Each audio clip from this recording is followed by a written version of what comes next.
L'astrologue. L'imam Ali alayhi salam et ses soldats, montés sur des chevaux, s'apprêtaient à se mettre en route en direction de Nahrawan lorsqu'arriva soudain l'un des chefs des compagnons, accompagné d'un inconnu. « Ô Amir al-Mu'minin, dit-il, cet homme est astrologue et il a quelque chose à te dire. »« Ô Amir al-Mu'minin, dit l'homme, ne te mets pas en route tout de suite, attends un peu. Et laisse s'écouler au moins 2 heures de la journée avant de partir. »« Pourquoi donc ?» demanda l'imam. « Parce que la disposition des astres indique être quiconque se mettra en route à cet instant sera vaincu par l'ennemi et subira, ainsi que ses compagnons, un lourd préjudice.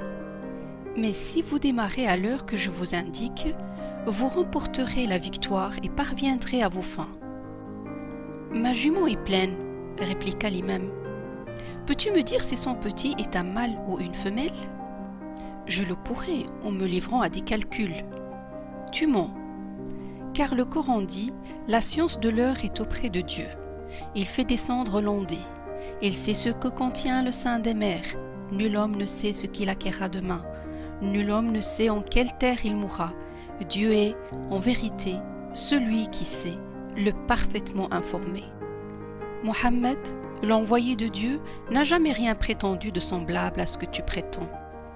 Affirmes-tu être informé de tout ce qui se passe dans le monde, savoir quand survient le bonheur et quand survient le malheur? Celui qui suffirait à toi avec cette prétendue science parfaite n'aurait point besoin de Dieu. Prenez garde, poursuivit-il en s'adressant à tous, de vous attacher à ce genre de choses qui mènent à la divination et à la prétention de voyance.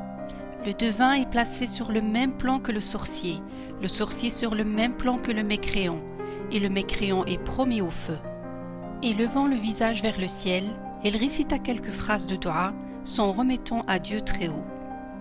Puis il se tourna vers l'astrologue et lui dit « Nous agirons exprès à l'encontre de tes prescriptions, et partirons sur le champ sans plus attendre. » Il donna aussitôt l'ordre du départ, et les soldats avancèrent vers l'ennemi.